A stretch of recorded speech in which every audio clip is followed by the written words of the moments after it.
അസ്സലാമലൈക്കും. ഈവനിങ് സ്നാക്കായിട്ടോ അല്ലെങ്കിൽ പെട്ടെന്നൊക്കെ ഒരു ഗസ്റ്റ് വരുമ്പോൾ ഉണ്ടാക്കാൻ പറ്റിയിട്ടുള്ള ബ്രെഡ് ആയിട്ടുള്ള 2 സ്നാക്കാണ് ഇന്ന് ഷെയർ ചെയ്യാനായിട്ട് പോണത്. ഒന്നൊരു സ്വീറ്റ് ആയിട്ടുള്ള റെസിപ്പിയും മറ്റേത് ഇത്തിരി സ്പൈസി ആയിട്ടുള്ള റെസിപ്പി ആയിട്ടോ. അപ്പോൾ നമുക്കിത് എങ്ങനെ ഉണ്ടാക്കാൻ നോക്കാം. ആദ്യം നമുക്ക് സ്പൈസി ആയിട്ടുള്ള സ്നാക്ക് എങ്ങനെ ഉണ്ടാക്കാൻ നോക്കാം. അതിന് വേണ്ടിയിട്ട് കുറച്ച് വെജിറ്റബിൾസ് വേണം. ഞാനിപ്പോൾ എടുത്തിട്ടുള്ളത് ഒരു ചെറിയ കഷ്ണം ക്യാരറ്റ്, കുറച്ച് ചെറിയ ഉള്ളി, 2 പച്ചമുളക്, അതാണ് എടുത്തിട്ടുള്ളത്. നിങ്ങൾക്ക് വേണമെങ്കിൽ ചെറിയ ഉള്ളിക്ക് പകരമായിട്ട് ഒനിയനും എടുക്കാം കേട്ടോ. ഇനി ഒനിയനും പച്ചമുളകൊക്കെ നല്ലോണം ചെറുതായിട്ടൊന്ന് കട്ട് ചെയ്തിട്ട് കൊടുക്കാം. ഇതിൻ്റെ കൂടെ ഞാൻ കുറച്ച് കറിവേപ്പില കൂടെ എടുത്തിട്ടുണ്ട്. ഇതൊന്ന് ഇതുപോലെ ഒന്ന് ചെറുതായി കട്ട് ചെയ്തിട്ട് കൊടുക്കാം. അതിനുശേഷം നമ്മൾ എടുത്ത് വെച്ചിട്ടുള്ള ക്യാരറ്റ് ഉണ്ടല്ലോ, അത് ഇതുപോലെ ഒരു ഗ്രേറ്ററിൽ വെച്ചിട്ട് ഗ്രേറ്റ് ചെയ്തിട്ടാണ് ഇട്ട് കൊടുക്കുന്നത്. അല്ലാന്നുണ്ടെങ്കിൽ ചെറുതായി ഒന്ന് ചോപ്പ് ചെയ്തിട്ട് ഇട്ട് കൊടുത്താൽ മതി. ഇനി ഇതിലേക്ക് ആവശ്യത്തിനുള്ള സോൾട്ട്, 2 എഗ്ഗും കൂടി ഇട്ടിട്ട് വിസ്കറ്റോ അല്ലെങ്കിൽ ഫോർക്കറ്റോ ഒന്ന് ബീറ്റ് ചെയ്തെടുക്കാം. ഞാനിതിൻ്റെ കൂടെ കുറച്ച് മല്ലിച്ചപ്പ് ആഡ് ചെയ്യാനായിട്ട് വിട്ട് പോയിട്ടുണ്ട്. അപ്പോൾ അതും കൂടെ ഒന്ന് ആഡ് ചെയ്ത് കൊടുത്തതിന് ശേഷം ഒന്നും കൂടെ മിക്സ് ആക്കി കൊടുക്കുക. ഇപ്പോൾ നമ്മൾ എഗ്ഗിൻ്റെ മിക്സ് ഇവിടെ റെഡി ആയിട്ടുണ്ട് കേട്ടോ. ഇനി ഇതിലേക്ക് വേണ്ടത് ബ്രെഡാണ്. ബ്രെഡ് ഇപ്പോൾ ഞാൻ ഈ ഷേപ്പിലാണ് കട്ട് ചെയ്തെടുക്കുന്നത്. നിങ്ങൾക്ക് വേണമെങ്കിൽ നിങ്ങൾ ഇഷ്ടത്തിനനുസരിച്ച് ഏത് ഷേപ്പിലും കട്ട് ചെയ്തെടുക്കാം കേട്ടോ. അപ്പോൾ ഞാനിപ്പോൾ ആ സ്വീറ്റിൻ്റെ റെസിപ്പി പറഞ്ഞില്ല, അതിൽക്കും ബ്രെഡ് ഇതേ ഷേപ്പിൽ തന്നെ കട്ട് ചെയ്തെടുക്കുന്നത്. അപ്പോൾ അതിനുള്ള ബ്രെഡും കൂടെ ഞാൻ ഒരുമിച്ച് കട്ട് ചെയ്തെടുക്കുകയാണ്. ഇനി ഇതൊന്ന് ടോസ്റ്റ് ചെയ്തെടുക്കാം. അതിന് വേണ്ടിയിട്ട് ഫ്രൈ പാൻ വെച്ചിട്ടുണ്ട്. ഇനി ഇതൊന്ന് ചൂടായി കഴിഞ്ഞാൽ അതിലേക്ക് ഞാനിപ്പോൾ ആഡ് ചെയ്ത് കൊടുക്കുന്നത് ബട്ടറാണ്. നിങ്ങളുടെ കയ്യിൽ അതില്ലെങ്കിൽ അതിന് പകരമായിട്ട് ഗീയും യൂസ് ചെയ്യാം.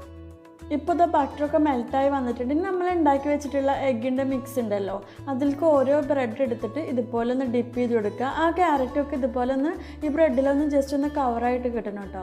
എന്നിട്ട് ഈ ബട്ടറിലേക്ക് ഇട്ടിട്ടൊന്ന് ഫ്രൈ ചെയ്തെടുക്കുക. ഒരു സൈഡൊന്ന് ഗോൾഡൻ കളറായി കിട്ടുമ്പോൾ ഒന്ന് തിരിച്ചിട്ടിട്ട് അടുത്ത സൈഡും കൂടെ ഇതുപോലെ ഒന്ന് ഫ്രൈ ചെയ്തെടുക്കാം. നല്ല സിമ്പിളായിട്ടുള്ളൊരു ഐറ്റാട്ടോ. ഇതുപോലെ ക്യാരറ്റും ഒനിയനും എഗ്ഗൊക്കെ എല്ലാ വീട്ടിലും ഉണ്ടാവണതല്ല. പെട്ടെന്ന് ആരെങ്കിലുമൊക്കെ വരികയാണെങ്കിൽ അല്ലെങ്കിൽ ചായക്ക് കടിയൊക്കെ ആയിട്ട് ഉണ്ടാക്കുകയാണെന്നുണ്ടെങ്കിൽ നല്ല ടേസ്റ്റി ആയിട്ടുള്ളൊരു ഐറ്റം ആയിരിക്കും. ഇപ്പോൾ ഇത് നമ്മൾ ബ്രെഡ് ആയിട്ടുള്ള ഒരു സ്നാക്ക് കൂടെ റെഡി ആയിട്ടുണ്ട് കേട്ടോ. ഇനിയിപ്പോൾ ഞാൻ അടുത്തതായിട്ട് നമ്മൾ സ്വീറ്റ് ആയിട്ടുള്ള ഐറ്റം എങ്ങനെ ഉണ്ടാക്കാൻ നോക്കാം. ഇതിന് വേണ്ടിയിട്ട് മിക്സിയുടെ ജാറിൽ ഒരു എഗ്ഗ് ഇട്ട് കൊടുക്കാം. പിന്നെ ആവശ്യത്തിനുള്ള പഞ്ചസാര, നിങ്ങൾ ഓരോരുത്തരുടെയും ടേസ്റ്റിനനുസരിച്ചിട്ടുള്ള പഞ്ചസാര ആഡ് ചെയ്ത് കൊടുക്കാം. പിന്നെ വേണ്ടത് നിങ്ങൾ എത്രത്തോളം ബ്രെഡ് എടുക്കുന്നുണ്ടോ അതിനനുസരിച്ചിട്ടുള്ള പാലാണ്. അപ്പോൾ ആ പാലും കൂടി ഒഴിച്ചു കൊടുക്കാം. ഞാനിപ്പോൾ ഒരു 1/2 കപ്പ് പാലാണ് ഒഴിച്ചു കൊടുക്കുന്നത്. ഇനി ഇതിൻ്റെ ഷുഗറിനൊന്ന് ബാലൻസ് ചെയ്യാൻ വേണ്ടിയിട്ട് അതിലേക്കൊരു പിഞ്ച് ഉപ്പും കൂടി ആഡ് ചെയ്ത് കൊടുക്കുക. അതുപോലെ തന്നെ ഒരു ഫ്ലേവറിന് വേണ്ടിയിട്ട് ഒരു ഏലക്കായും കൂടി ഇട്ട് കൊടുക്കുകയാണ്. എന്നിട്ട് ഇതെല്ലാം കൂടിയിട്ടൊന്ന് അടിച്ചെടുക്കാം. ഇനി ഇതൊന്ന് ടോസ്റ്റ് ചെയ്തെടുക്കാം. അതിന് വേണ്ടിയിട്ട് പാൻ വെച്ചിട്ടുണ്ട്. അതിന് ആദ്യം പറഞ്ഞ പോലെ തന്നെ നിങ്ങൾക്ക് ബട്ടർ വേണമെങ്കിൽ ബട്ടർ യൂസ് ചെയ്യാം, അല്ലെങ്കിൽ ഗീ യൂസ് ചെയ്യാം. ഇനി ഇതൊന്ന് മെൽറ്റായി കഴിഞ്ഞാൽ ആദ്യം കട്ട് ചെയ്ത് വെച്ച ബ്രെഡ് ഉണ്ടായിരുന്നല്ലോ, അതൊന്ന് ഈ എഗ്ഗിൻ്റെ മിക്സിയിൽ ഡിപ്പ് ചെയ്തതിന് ശേഷം തിരിച്ചും മറിച്ചിട്ടിട്ട് ഒരു ഗോൾഡൻ കളർ ആവുന്നത് വരെ ടോസ്റ്റ് ചെയ്തെടുക്കാം. ഈ എഗ്ഗിൻ്റെ മിക്സിയിൽ ഡിപ്പ് ചെയ്യുന്ന വീഡിയോ എൻ്റെ ഒന്ന് മിസ്സായി പോയിട്ടോ. അപ്പോൾ അതാണ് ഇതിൽ കാണിക്കാതിരുന്നത്.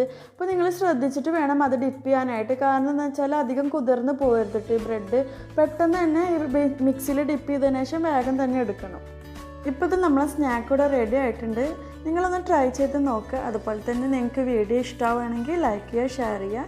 ചാനൽ ആദ്യമായിട്ട് കാണുന്നവരാണെങ്കിൽ സബ്സ്ക്രൈബ് ചെയ്യാനും മറക്കരുത് കേട്ടോ. Thank you.